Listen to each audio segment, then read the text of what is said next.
Boa noite, seja bem-vindo ao Jornal Regional.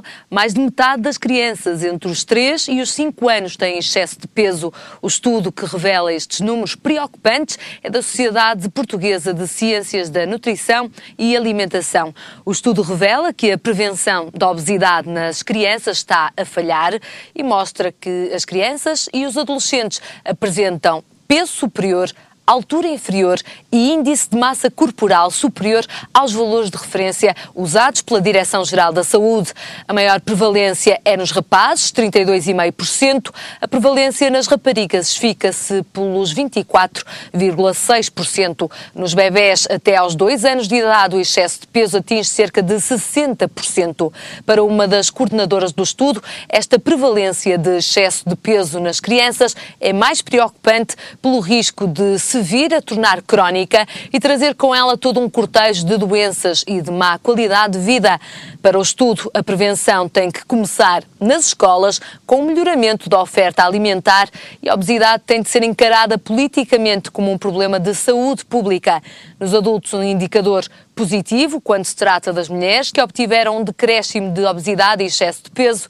Nos homens, a tendência mantém-se ou sobe, sobretudo a partir dos 30 anos.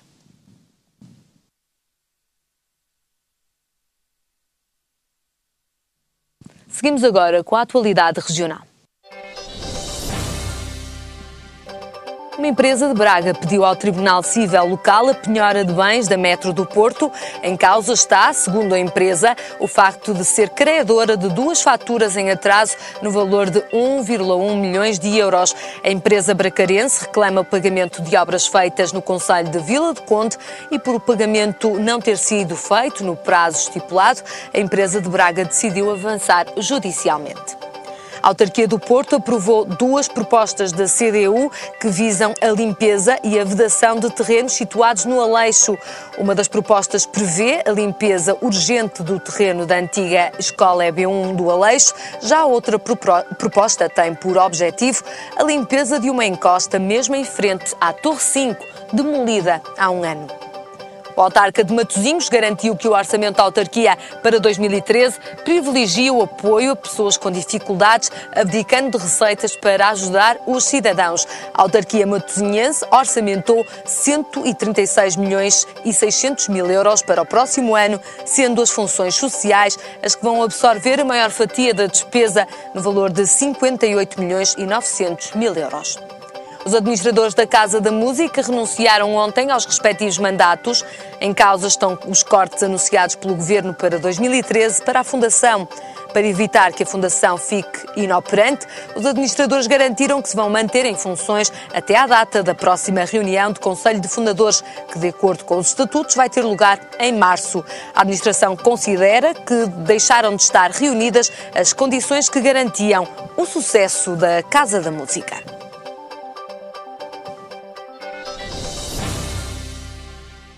Seguimos este Jornal Regional, como sempre, à quarta-feira, com a rubrica de Direito, com a Joana dos Santos Pinto.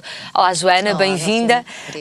Seguimos a falar de um tema que já tinha sido prometido há 2 semanas, o processo civil. Exato. E antes de mais, porque na última rubrica falamos do processo penal, qual é a diferença fundamental entre os 2 processos? Cada processo tem a sua tramitação. Pronto, o penal tem que ver com crimes diretamente relacionados com aquilo que falamos há 15 dias, exatamente, há 2 semanas. E, portanto, o processo civil tramita todas as ações declarativas e executivas, que também é uma coisa que está muito na moda, mas pronto, isso depois falaremos adiante. Portanto, o processo civil tramita as ações declarativas e as ações executivas, conforme eu disse. As ações declarativas podem ser de simples condenação, de simples apreciação ou constitutivas. Isto é, as de simples apreciação têm que ver com a declaração da existência de um direito. Portanto, a pessoa recorre ao processo civil, pede ao juiz que lhe seja reconhecido aquele direito. Pronto, como, por exemplo, o uso capião. Quando um terreno está inutilizado pelo seu próprio proprietário durante anos a fio e o vizinho do lado é quem trata do terreno durante anos a fio, portanto, desde que façam os 20 anos de uso capião, ele pede ao juiz para reconhecer o direito à propriedade, neste caso. As de condenação exigem obrigatoriamente a prestação de uma coisa ou do facto. Pode ter que ver com com ações que se prendem com dívida, com a exigência de que seja prestado um facto, por exemplo, um contrato de promessa de empreitada ou um contrato de empreitada em que o empreiteiro não cumpre com a obra e, portanto, neste caso, quem quer que a obra seja feita acaba por ter que pedir ao Tribunal. Para isto, para não entrar muito em termos técnicos, que é para se perceber bem o que é que isto quer dizer. As constitutivas têm que ver, principalmente, nomeadamente, com divórcios e etc. Portanto, tudo isto, toda esta panóplia é abrangida pelo processo civil. Portanto, nós vamos ter que recorrer ao processo civil, à tramitação toda do processo civil, para nos basearmos e nos sustentarmos nestas ações. Convém também referir que muitos processos especiais, insolvência, por exemplo, apesar de ter o seu código, o Código de Insolvência e de Recuperação de Empresas, o artigo 17, salvo erro, indica precisamente que na falta de indicação de algum artigo específico no que diz respeito a algum assunto que tenha a ver com a insolvência, deverá recorrer-se às regras do processo civil. Portanto, acaba por ser um regime supletivo. Joana, e quem são os intervenientes de um processo civil? Há a semelhança também, ainda que com nomes diferentes do penal. Temos o autor, o autor que dá um mote à ação, portanto intenta uma ação, interpõe uma ação por algum motivo destes que eu já falei. Temos o réu, que é a semelhança do arguido no processo penal, e aqui é bom aquela comparação que fizemos há 15 dias, de que quem é réu numa ação não é culpado, pelo menos esta não é o estigma da sociedade. O princípio da inocência, não é? Exatamente, e portanto... sim, mas aqui a comparação tinha que ver com aquilo que falamos há 2 semanas, que é o arguido tem sempre aquele peso, aquele estigma da sociedade, que é culpado porque é arguido, e portanto ser arguido é uma coisa, é mau, não é? É mau. Agora, o réu não é tanto, portanto o réu é uma pessoa contra quem é demandada uma ação e portanto ele tem que provar que efetivamente aquilo é mentira ou não é tanta verdade e, portanto, não tem o peso que tem o arguido, mas não deixa de ser uma figura equivalente à do arguido no processo civil, portanto é o réu. Depois temos os intervenientes terceiros, temos as testemunhas claras, os peritos, que acabam por existir, têm que existir pela prova documental. E dentro destas figuras, e eu por acaso não consegui distinguir bem o que são os intervenientes terceiros e as testemunhas, não são a mesma coisa? Não. Como é que se distinguem estes 2 atores? Não, porque repare, os intervenientes terceiros podem ser parte na ação, ou seja, parte no motivo e na causa de pedir. Ou seja, o interveniente terceiro pode ser um interveniente principal, um interveniente provocado ou um interveniente acessório. O principal é quando a Delfina intentou uma ação e eu tive conhecimento que a Delfina intentou uma ação contra B. E, portanto, eu também me quero juntar, porque eu também tenho um pedido a fazer contra o B, e exatamente igual, ou nos mesmos termos. E, portanto, eu vou pedir àquele processo, àquele juiz, que me deixe intervir como principal, como interveniente principal. Como um interveniente terceiro, mas como principal neste caso, que é a intervenção principal, que o Código define como principal. Os provocados é quando, por exemplo, eu dou uma ação e preciso, porque no meio daquele contrato que eu celebrei e que não foi cumprido ou que foi resolvido e mal resolvido unilateralmente, eu preciso que aquela empresa venha dizer que aquilo se passou assim naquela data, até porque essa empresa também foi prejudicada, como eu. E, portanto, eu vou dizer ao juiz, a ação, portanto, nestes termos, tudo se passou assim e, portanto, eu requeiro a intervenção provocada da empresa X. E o juiz traz para este processo civil... E o juiz define se sim, se não, e trará, obviamente, esta parte. Já o acessório pode ser, por exemplo, a intervenção do Ministério Público, no caso dos incapazes. Lá está o Ministério Público, outra vez na representação dos incapazes, dos inimputáveis, por exemplo, tem que ser requerida, como é óbvio. E os menores de idade? Têm que ser representados, lá está. Também? Também, sim, claro. Se tiverem uma representação, que obviamente que normalmente serão os pais a fazer a representação do menor, não é? Mas se estivermos a falar de um menor que porventura poderá não estar ou poderá estar ao abrigo de uma instituição, não terá pais, aqui será obviamente o Ministério Público a fazer esta representação. Durante o processo civil, e foi outra das minhas dúvidas, pode dar-se alguma inversão de papéis, ou seja, o réu pode passar a ser o autor ou não? Isso terá que ser noutro processo? Não. Sim, isso terá que ser noutro processo. Aliás, o autor e o réu são sempre assim até ao fim. São as figuras do autor até ao fim e o réu até ao fim. Agora, eles tomam os papéis, e isto num sentido muito figurado para que se perceba, tomam os papéis uns dos outros, porque o autor, na petição inicial, vai trazer ao processo, e esta petição inicial é quando o autor interpõe a ação. Portanto, há uma petição inicial, É um requerimento onde ele explica, dirige ao tribunal competente, que isto também temos uma série de leis que definem qual é a competência territorial, dirige ao tribunal competente, define quem é ele, portanto ele tem que se identificar a parte contrária e explicar ao juiz e ao tribunal o que é que se passou. E isto vai ser feito em duas fases, a matéria de facto e a matéria de direito. Portanto, primeiro expõe tudo o que se passou. Tudo o que se passou e leva os factos ao processo, tal e qual como foram. No dia X, aconteceu isto, aconteceu aquilo, factuais. E depois a matéria de direito vai explicar ao juiz porque é que considera que o seu direito foi violado. Ou porque é que acha que tem que ser reconhecido. Não é? E, portanto, dispõe depois por matéria de direito. Obviamente que depois disto, o réu vai ser notificado. Mas também tem direito de defesa. Não é? E nesta sede de contestação, que é a resposta à petição inicial, na contestação o réu vai acabar por assumir também uma posição de autor. Muito entre aspas, atenção, autor. E porquê? Porque o réu vai dizer, não, isto é mentira. Está contrário. Isto é mentira, exatamente, isto é mentira. Porquê? Porque se passou isto, e vai fazer exatamente aquilo que o autor fez na petição inicial, mas a contar a sua versão dos factos. Quanto tempo, Joana, é que demora mais ou menos um processo civil, para termos uma ideia? Depende da matéria, depende do tribunal, depende, não vou dizer do juiz, porque os juízes às vezes querem obviamente acelerar as coisas, mas complica por um lado, complica por outro, adiam-se os julgamentos por causa das testemunhas, ou então às vezes os próprios mandatários não podem porque têm outros julgamentos e portanto adia-se mais uma vez. Não tem que ver obrigatoriamente com uma matéria específica, não, pelo contrário, há muitas coisas pelas quais podem ocorrer. Aliás, o processo civil, estas partes dos intervenientes terceiros podem não existir. Não é? Eu falei porque, efetivamente, é uma possibilidade, mas podem não existir. E aí será mais célere, supostamente será mais célere. Agora, se chegarmos à parte da discussão da audiência de julgamento e tivermos 20 ou 30 testemunhas, obviamente que aqui isto vai protelar no tempo, não é? Agora, atendendo aos últimos dados estatísticos do INE, no que diz respeito à morosidade dos tribunais, pronto, acho que isto demora sempre o seu tempo. Nunca um ano, nunca menos de um ano, nunca. Processos comuns e especiais. Sim, eram os tais que eu estava a falar há pouco, especiais. Estamos a falar do processo de insolvência, processos de família, os procedimentos cautelares e refira-se que estes aqui são processos que correm em férias. Portanto, existem as férias judiciais, que começam agora a 22 de dezembro, exatamente, e portanto, os processos especiais não param. Nas férias não param. Portanto, a insolvência não para, o tribunal continua a trabalhar, o juiz continua a preferir... Até porque lida diretamente ou mexe diretamente com a vida não só de uma pessoa, com o Estado das exatamente, pessoas. Com o Estado patrimonial no caso da insolvência, mas não deixa de ser a vida das pessoas e dos credores que estão à volta, a família e as providências cautelares, obviamente, são processos muito urgentes. A providência cautelar é um processo urgente.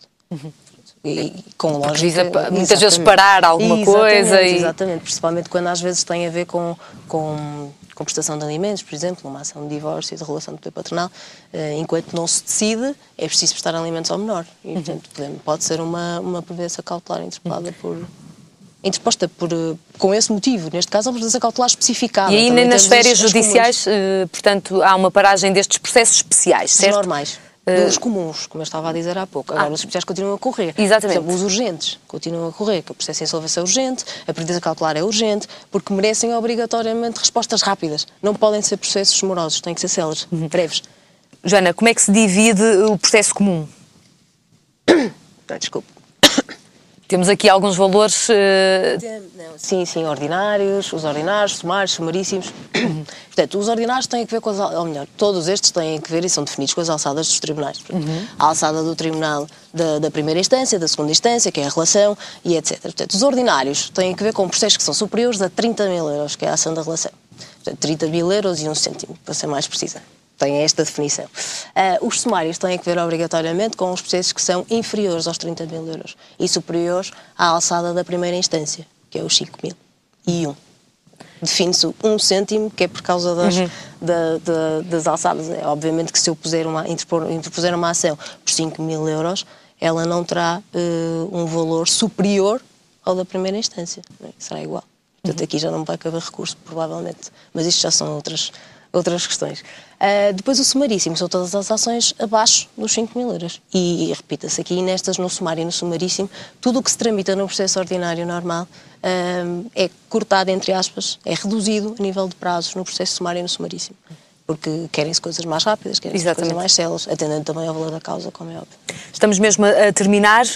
Como é que tudo se desenrola depois de dada a sentença pelo juiz? Bom, antes disso temos então a audiência de discussão e de julgamento, portanto são ouvidas as testemunhas, os peritos se os houverem, atendendo à complexidade técnica da causa, e depois é preferida uma sentença, não é? E diz-se que, pronto, atende-se ao pedido ou não, depende do autor, muitas vezes atende-se ao pedido e ainda há mais, depois do curso, e portanto dependerá obviamente do juízo da causa, da decisão da causa. Será preferida a sentença e depois, nos termos do Código de Processo Civil, 678 dos recursos, poderá ou não caber recurso no caso da parte não sair vitoriosa, sair vencida neste caso. Mas o recurso é feito pelo autor ou, por exemplo, o réu também pode... Pela parte vencida. Também pode usar de recurso. Sim, se o réu continuar a achar que aquilo foi injusto e que os termos e os custos que seguiu até ali, até a audiência de discussão e de julgamento, continua a achar que existem dúvidas, ele vai recorrer. Quem é que paga as custas de tribunal depois? As custas de parte é dividido, depende da parte vencida ou não. Se for a parte vencida, provavelmente será a parte vencida a pagar, agora depende das custas de parte. Sim. Obrigada, Joana, por esta rubrica de Direito, até 2 a 8 dias, na próxima quarta-feira. Nós seguimos com o Jornal Regional, são 81 anos de história ligada ao desporto. O Sport Clube da Senhora da Hora dá ainda hoje o seu contributo ao desporto, essencialmente com as escolinhas. Uma história feita, sobretudo, de bons momentos. A ideia partiu de um grupo de amigos na década de 20. E em 1931 era formado o Sport Clube da Senhora da Hora. 81 anos depois, continua a fomentar o desporto, principalmente entre os mais jovens. O Senhora da Hora é essencialmente um clube de formação. Existem ali cerca de 600 e tal atletas a praticar desporto. A grande maioria são jovens. E é nessa linha que vamos continuar, atendendo a que é isso que faz falta àquela cidade. É que não há, praticamente é o único clube que tem um espaço na Senhora da Hora, com um espaço que pode pôr ao dispor de toda aquela gente. Para a Senhora da Hora, a associação é uma mais-valia e tem contribuído ao longo dos anos para a formação desportiva de muitos jovens da freguesia. Bem, olá, mais ter uma coletividade um bocadinho, como a Senhora da Hora é criar condições para que os seus atletas sejam bons atletas e bons cidadãos, é prestigioso, é muito importante termos coletividades como a Senhora da Hora, com a dinâmica do Senhora da Hora, no contexto sociológico da nossa cidade. Ao longo dos anos, o Sport Clube da Senhora da Hora teve um pouco de tudo, mas a verdade é que também teve alguns momentos menos bons. Consigo. Vai há 2, 3 anos, foi por dívidas ao fisco, do Sport Clube da Senhora da Hora, que vinham acumuladas já há uns anos, foi posto em haste pública a venda do espaço.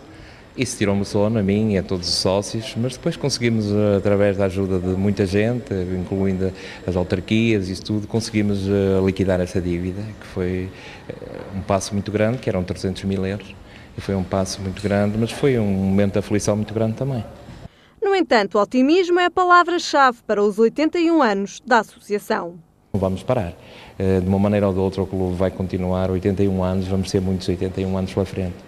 Muito bem, estamos precisamente na época de Natal. Agora espaço para a música neste jornal. Ao meu lado já tenho Ricardo Dias, aliás, da banda Evanude. Ricardo, olá, antes de mais, parabéns pelas 2 décadas de existência da banda. Começo por lhe perguntar como é que conseguem ainda afirmarem-se com um género tão diferente, musical, do metal, dentro também de um mercado que é pequeno, o mercado português. Sim, não é tarefa fácil, mas com um trabalho árduo, dedicação, honestidade acima de tudo e entrega, que eu penso são características deste género musical. Geralmente as pessoas associam um bocadinho a uma questão, digamos, pouco polida em termos de personalidade ou bruta, por assim dizer, que não é o caso. Trabalhamos desde o início com bastante afinco, com a intenção de internacionalização e conseguimos com muito esforço e nunca esquecendo a parte o facto de sermos portugueses, sabendo que isso acabaria por ser um pouco no nosso cunho, uma espécie, o nosso Porto Wine, o nosso vinho do Porto, além fronteiras. E cá estamos para celebrar esses 20 anos e espero e acredito por outros mais, não é? Sei que o Ricardo foi, se não o grande impulsionador desta banda. Olha agora para trás e vê um percurso que parece que começou ontem ou não? Sim, de facto é de veras curioso, porque nós, portanto, no cotidiano, notamos que os dias parece que estão a encurtar, não é? Isto para não falar, alguns pensam que é o fim do mundo, dia 21. Esperemos que não. Esperemos que não, acredito que não. Penso que há uma mudança, e penso que as mudanças são importantes. É sinal de mudanças na questão da evolução. E nós sentimos cada dia que passa, cada álbum que trabalhamos, cada tema, cada ensaio, cada concerto, cada experiência nova, seja com velhos ou novos fãs, das mais variadas nacionalidades, desde trocar e-mails, por exemplo, como nesta semana com o Dubai, quer dizer, isso são tudo experiências, são sementes que acabamos por, digamos, esperar que elas brotem algo positivo, não é? Embora nem todas irão dar resultado, mas foi com essa perspectiva que trabalhamos estes 20 anos. Ricardo, no dia 28, 20 anos, numa casa que conhecem bem aqui no Norte, no Art Club. Sim, no Art Club. Vai ser um concerto mais intimista, de parabéns ou não? Também. Será a terceira vez que iremos pisar, portanto, o novo Art Club. Exatamente, deste lado do Rio. Não é? Conseguiu nadar e chegar cá, no caso do Porto. Nós tivemos a experiência da semana de inauguração, onde tocámos com os Municipal. Depois apresentámos o ano passado, em julho, foi o lançamento do nosso quarto álbum, sim, correu espetacularmente bem. E vamos agora, portanto, digamos, voltar à carga com esta celebração, esperando contar com os fãs, alguns já, digamos, pais de filhos. De 20 anos, si, não é? Aconteceu muita coisa, não é? Em 2 décadas. Sim. É engraçado, vemos ali várias gerações. Exato. Então é nesse momento que eu dou por mim a cantar ou a tocar e pensar, eu já estou um bocadinho velho. Os fãs do Sul também vão ter direito a comemorar este aniversário, uma vez que eu tive pela rede social Facebook a ver o que é que ia acontecer no dia 28 e pude ler alguns comentários de alguns fãs e aqui para o Sul e para os outros fãs, o que é que vai haver? Bem, no que respeita aos fãs do Sul, felizmente temos bastantes.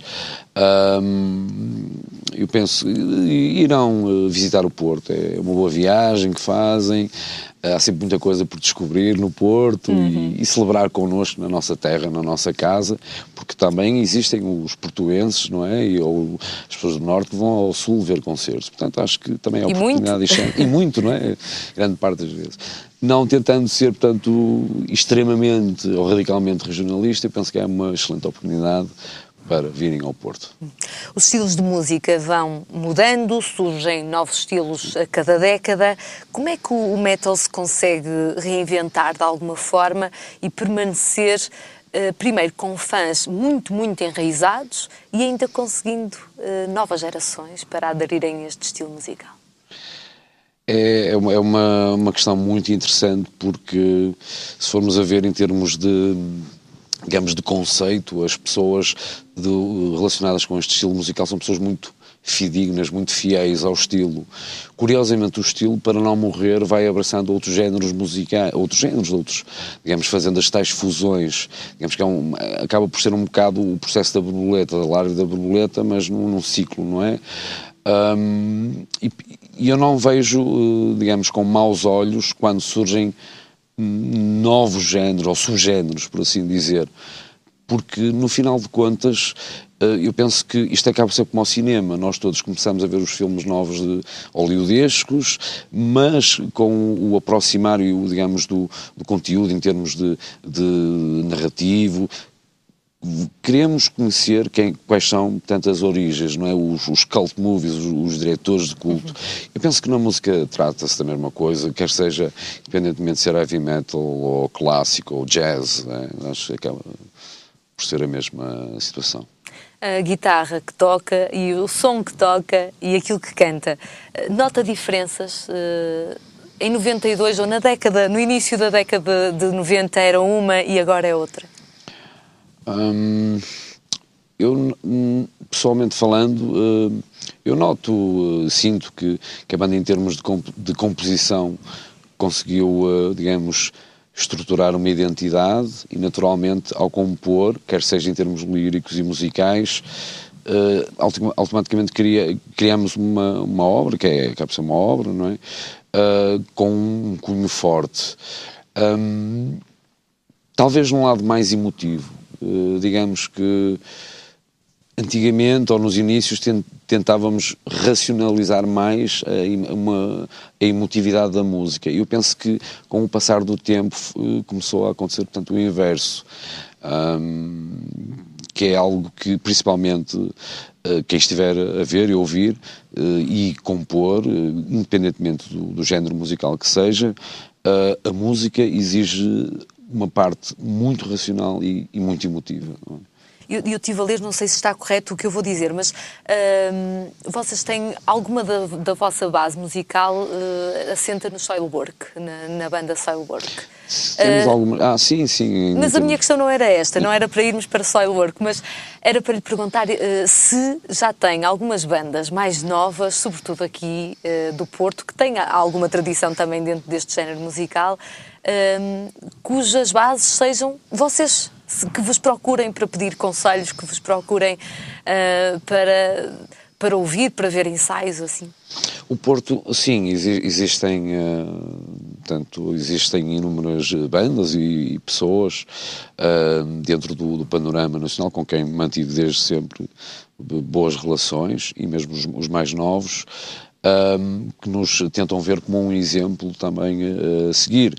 Logicamente também, como todas as bandas, somos seres humanos e acabamos de cometer, portanto, também erros, e erros assumidos. Importante é assumir os erros. O Porto acabou, o Porto a nível, eu não digo só no heavy metal, mas mesmo a nível de outros géneros musicais, basta-me falar em nomes como os Ornatos Violeta, como os Zen, basta mencionar estes. O Porto, penso que conseguiu, digamos, transmitir algo para este mercado único e especial.